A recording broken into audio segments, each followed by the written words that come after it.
Hello friends. तो आज हम डिस्कस करने वाले हैं पास्ट इंडेफिनिट के बारे में कि पास्ट इंडेफिनिट क्या होता है और इसके ट्रांसलेशन कैसे हम इसका करते हैं। ठीक है, तो चलिए हम आज की क्लास इसी पे स्टार्ट करते हैं। लेकिन क्लास स्टार्ट करने से पहले हम आपको बताना चाहेंगे कि अगर आप इस चैनल पर नए हैं तो आप इस चैनल को ज़रूर सब्सक्राइब करें, और अगर आपने इस चैनल को सब्सक्राइब किया हुआ है तो शेयर करें, लाइक करें, कमेंट करें। ठीक है, और बेल आइकन के बटन को दबाना ना भूलें। ठीक है, तो चलिए शुरू करते हैं। पास्ट इंडेफिनिट टेंस, ये पास्ट इंडेफिनिट का मतलब हो गया कि बीता हुआ, आज की बात नहीं, वर्तमान की हम बात नहीं करेंगे। पास्ट मतलब हो गया कि बीत गया, वो टाइम क्या हो गया, बीत गया, है ना, वो गुजर गया। तो वो गुजर गया। अब इसमें कंफ्यूजन क्या होती है कि पास्ट इंडेफिनिट का है कि पास्ट परफेक्ट का है। पास्ट इंडेफिनिट और पास्ट परफेक्ट में आपको सबसे ज्यादा, एक स्टूडेंट की हैसियत से, एक स्टूडेंट जो है सबसे ज्यादा कंफ्यूज होता है। तो भूतकाल में क्रिया किए गए कार्य को बताने के लिए होता है। तो इसमें आपको एक फर्क बता देता हूं, और ये फर्क ये है कि जब भी पास्ट टेंस होगा तो उसमें टाइम एक्सप्रेसिंग वर्ड यूज होते हैं। इसको हम बोलते हैं टाइम एक्सप्रेसिंग एडवर्ब की। अगर हम बात करें जैसे yesterday, a week ago, last year, ठीक है, इस तरीके का एक टाइम एक्सप्रेस करने वाला सेंटेंस में आपको एक वर्ड होगा। ठीक है, तो इससे आप पता कर सकते हैं कि ये आपका क्या है, पास्ट इंडेफिनिट है। और दूसरा तरीका क्या है, ये हमेशा बात ऐसा होगा कि वो बीत चुका होगा। ठीक है, तो वह यहां कल आया था। अब ध्यान दीजिए, अब इसमें आप कंफ्यूज हो जाते हैं, वह यहां कल आया था। ठीक है, तो पास्ट इंडेफिनिट का है कि पास्ट परफेक्ट का है ना। तो वह यहां आया, इतना अगर है तो समझिए कि वो पास्ट परफेक्ट का है। और अगर जैसे ही टाइम एक्सप्रेसिंग वर्ड आपको दिखाई दे कि वह यहां कल आया था, तो आप समझिए पास्ट इंडेफिनिट का है। तो अब इसमें इसके रूल्स को हम समझते हैं। सबसे पहले आप देख लीजिए कि example, he came here yesterday, he came here yesterday.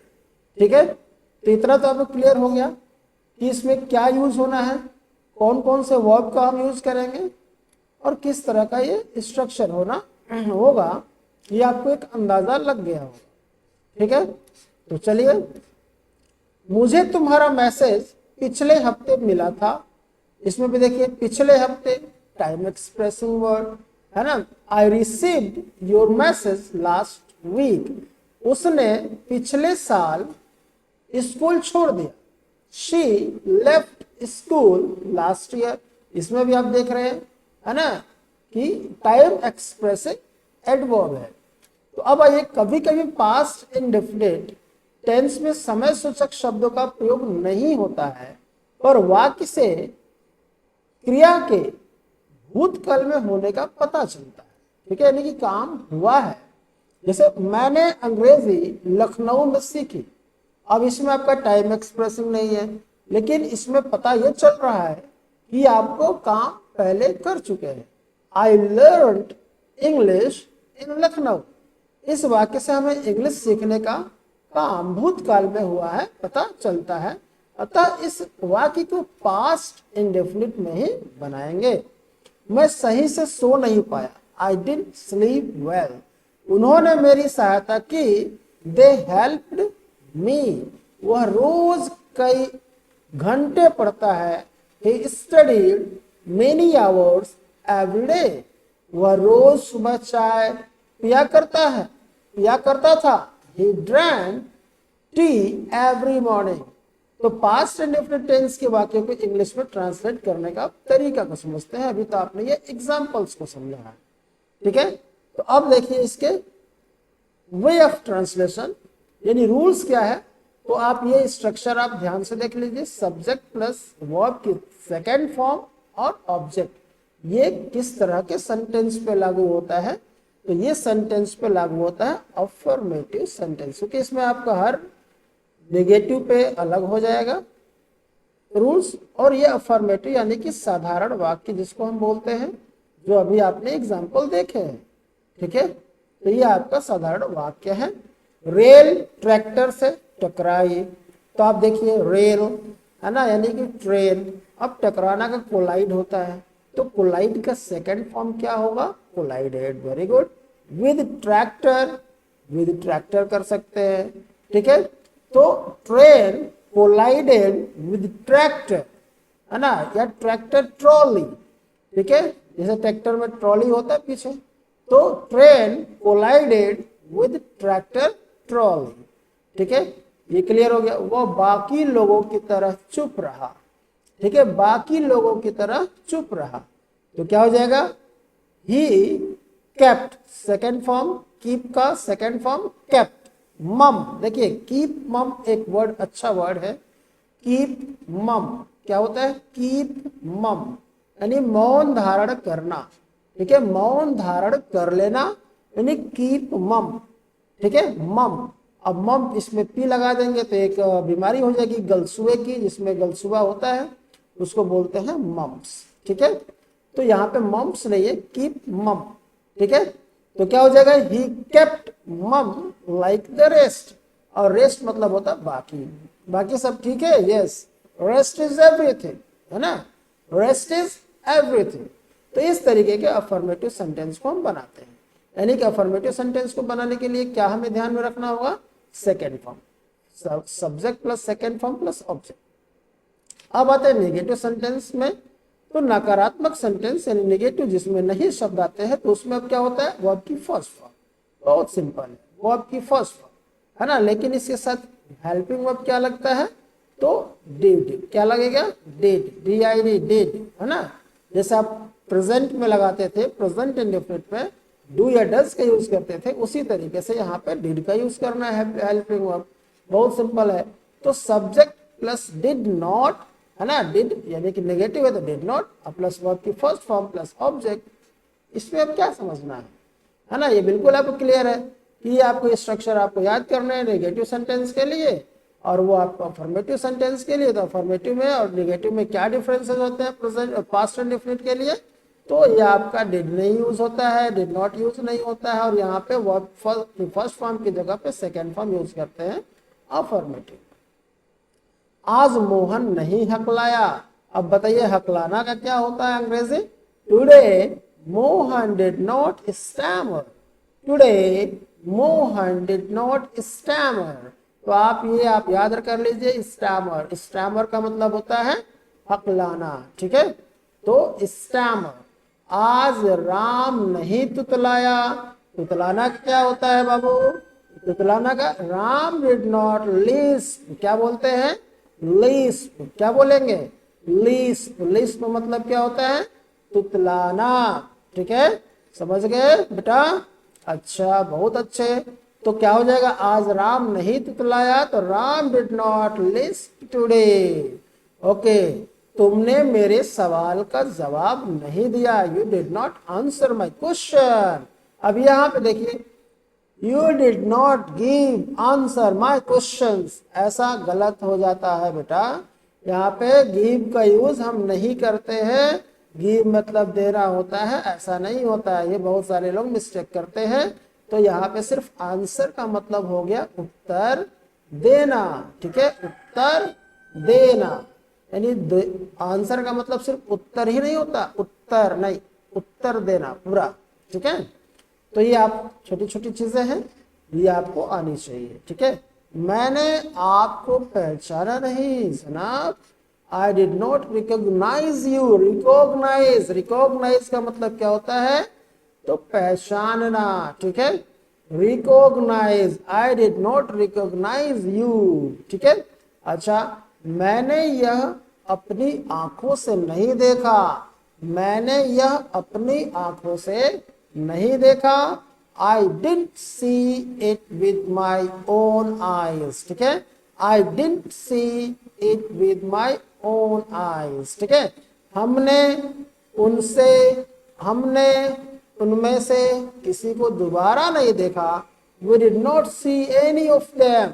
देखिए अब यहाँ पे एनी ऑफ देम, इसका भी एक अच्छा इस्तेमाल कर सकते हैं। Any of them, any of you, any of him, है ना। तो इस तरीके के एनी ऑफ देम, उनमें से किसी को नहीं, है ना। एनी ऑफ यू, तुम में से किसी को नहीं। ठीक है, तो हमने उनमें से किसी को दोबारा नहीं दिखा। We didn't see any of them again. Again मतलब दोबारा। अच्छा, ये आपको तो याद ही होगा। बहुत अच्छा है बाबू, बहुत अच्छा, बहुत अच्छा पढ़ रहे हैं आप लोग। इसी तरीके से मन लगा के पढ़ते रहिए और मेरे चैनल को सब्सक्राइब करते रहिए। मेरे चैनल का नाम हेलो हाई क्लासेस है और इस तरीके की वीडियो आपको मिलती रहती है। तो आपको वीडियो प्राप्त करने के लिए आपको बेल आइकन के बटन को प्रेस करना होगा, ताकि आपको जल्द से जल्द आपके पास सबसे पहले वीडियो आपके मोबाइल में ब्लिंक करने लगेगा और आप उसको देख करके आसानी से अंग्रेजी बोलना, लिखना, पढ़ना सीख सकते हैं। ठीक है, अब आता है इंट्रोगेटिव सेंटेंस में। तो इंट्रोगेटिव सेंटेंस में first type interrogative sentence, second type interrogative sentence, इसी को हम बोलते हैं yes no type interrogative sentence, WH type interrogative sentence. कितना आसान है।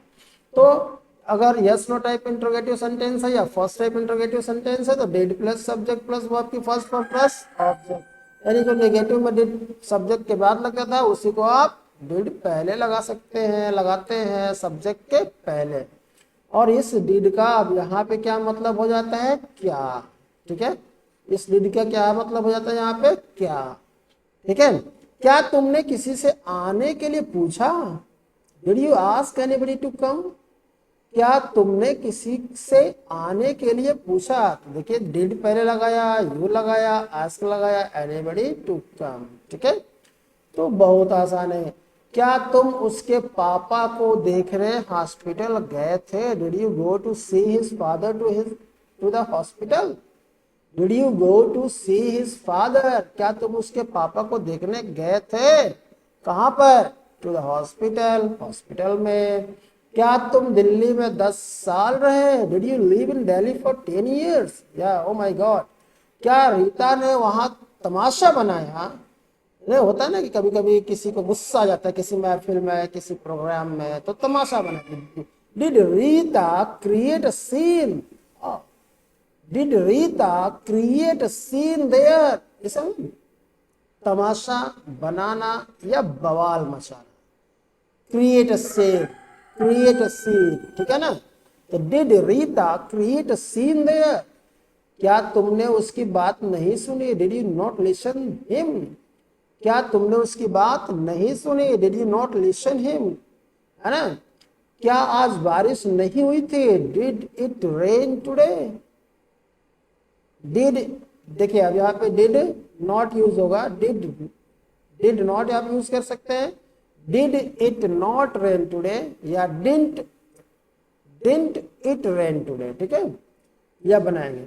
अब सेकेंड टाइप में आता है WH सबसे पहले लगता है, यानी कि क्वेश्चन वर्ड। इसके लिए भी आप ये स्ट्रक्चर आप याद कर लीजिए, समझ लीजिए, बुझ लीजिए, ताकि आप अंग्रेजी आसानी से बोल सके। ठीक है, कोई प्रॉब्लम नहीं होने वाली है।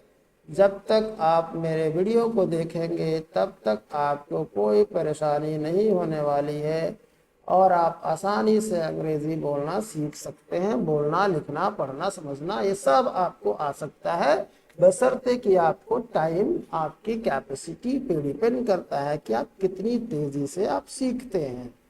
ठीक है, तो उसने मेरी बहुत तारीफ क्यों की, तो क्यों की, तो सबसे पहले क्यों, तो व्हाई। उसके बाद फिर बाकी वही चीज, did he praise me to the, है ना, स्काई। अब देखिए प्रेज टू द स्काई का मतलब होता है क्या चीज है, प्रेज टू द स्काई। अच्छा, ये एक फ्रेज है, प्रेज टू द स्काई। ठीक है, प्रेज टू द स्काई। ठीक है, ये एक फ्रेज है। अभी आपने खूब गाना सुना होगा, पुदीना ले लो पुदीना, हाँ हाँ ऐसे करके गाना था। तो इसका मतलब हो गया प्रेज टू द स्काई का मतलब पुदीने के पेड़ पर चढ़ा देना किसी को। अब बताइए पुदीने के पेड़ पर कोई चढ़ता है? पुदीना तो एक घास होता है, तो पुदीने के पेड़ पर चढ़ाना यानी कि पुदीने की झाड़ पर चढ़ाना यानी उसकी बिल्कुल झूठी तारीफ करके उसको बिल्कुल उसको तारीफ कर देना, तारीफों का पुल बांधना हम बोल सकते हैं। तो ये होता है प्रेज टू द स्काई। ठीक है, उसने मेरी बहुत तारीफ क्योंकि why did he praise me to the sky.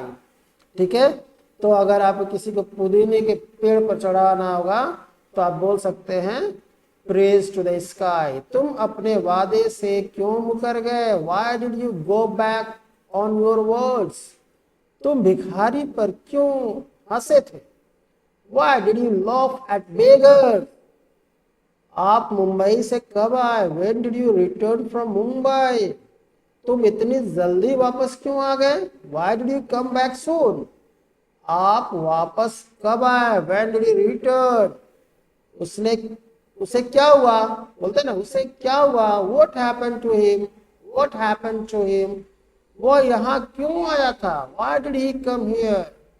तुम मेरे घर कब आए थे? When did you come at my home?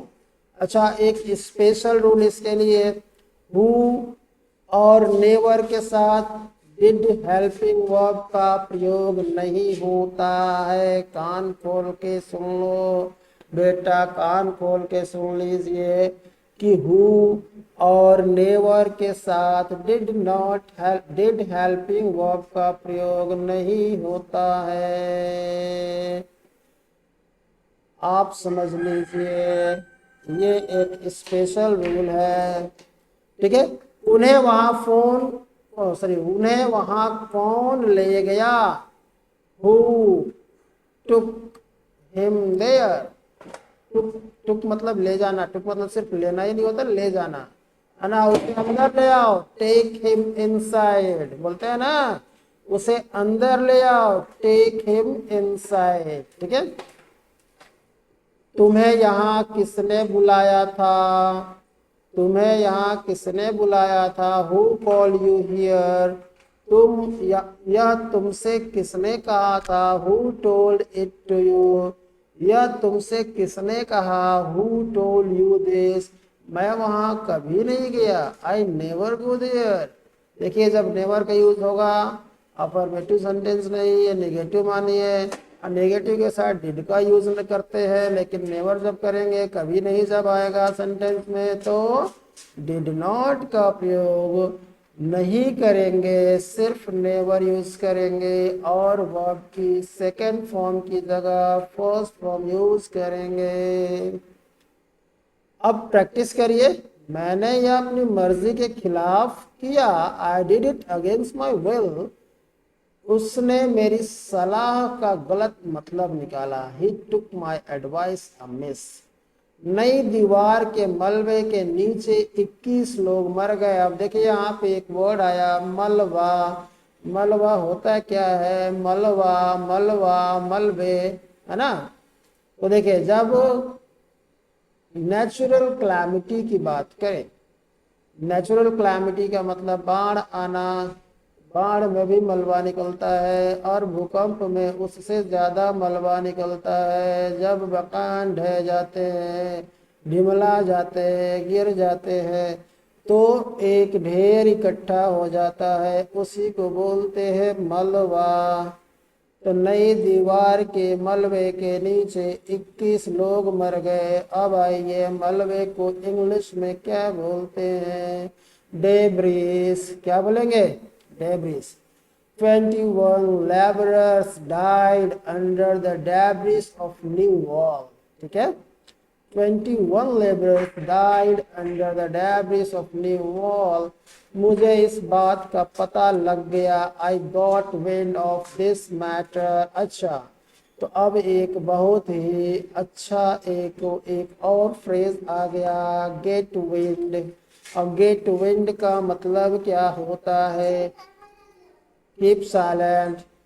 Gate wind, get wind का मतलब क्या होता है? गेट विंड हवा लगना बोलते हैं कि जब 15-16 साल का लड़की और लड़का जब बड़े हो जाते हैं और वो स्कूल जाने लगते हैं, सजने संवरने लगते हैं, बाहर भीतर आने जाने लगते हैं, तो पड़ोसी कहते हैं इसको हवा लग गई है। ठीक है, तो इसको हवा लग गई है। तो वो हवा लगना ऐसा नहीं कि फैन का हवा लगना, वो हवा दूसरी हवा, समझिए बात को, है ना। तो जब आपको कोई बात पता चल जाए किसी के माध्यम से, तो हम बोलते हैं मुझे इस बात की थोड़ी हवा लगी है, यानी कुछ थोड़ा बहुत पता चला है। तो मुझे इस बात का पता लग गया, I got wind of this matter. ठीक है, मेरा दिल धक से कर गया, माई हार्ट जम्प्ड। ठीक है, मेरा दिल धक से कर गया, माई हार्ट जम्प्ड। कमल ने अपने नौकर को जॉब से निकाल दिया, कमल किक्ड ऑफ। अच्छा, एक और वर्ड आ गया, किक्ड ऑफ। ठीक है, किक्ड ऑफ, है ना, कहते हैं kicked off. Hire and fire, है ना। हायर इट मीन्स रखना, फायर मतलब निकाल देना। तो किक्ड ऑफ यानी किक्ड ऑफ एक बहुत ही, हम कह सकते हैं, इनफॉर्मल वर्ड है। इनफॉर्मल वर्ड जो इसका मतलब हो जाता है कि किसी काम को, किसी को काम से जब हम निकालते हैं तो हम सीधा बोल देते ठीक है जाइए, लेकिन वो अगर इम्प्लाई किसी काम के लायक नहीं रहता है, उसको बहुत दिनों तक झेलता है मालिक, और उसके बाद उसको लात मार करके बाहर निकालना, उसी को बोलते हैं कि कमल ने अपने नौकर को जॉब से निकाल दिया, यानी कि कमल ने अपने नौकर को लात मार करके निकाल दिया। तो वहां पर हम यूज करते हैं किक्ड ऑफ, नहीं तो fire. Kamal kicked of his servant, उसने हीरे का हार पहना था।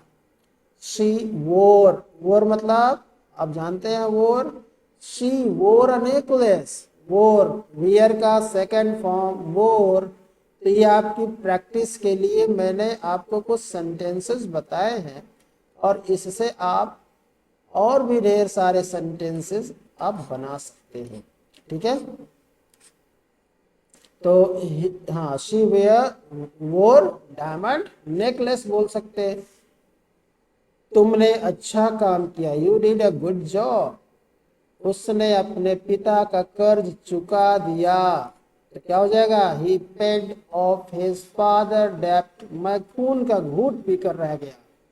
आई पॉकेटेड इंसल्ट, देखिए बहुत अच्छा वर्ड है, आई पॉकेटेड इंसल्ट। ठीक है, तो इस तरीके का अब स्ट्रक्चर, इसके आगे फिर मैं आपको बताऊंगा कभी, लेकिन बस आप इतना ही आज पढ़िए, इतने की ही प्रैक्टिस करिए। और अगर आपको ये वीडियो अच्छा लगा तो आप इस चैनल को ज़रूर सब्सक्राइब कर लें। आपको इसी तरह के वीडियो मिलती रहेंगी और आपकी अंग्रेज़ी इम्प्रूव होती रहेगी।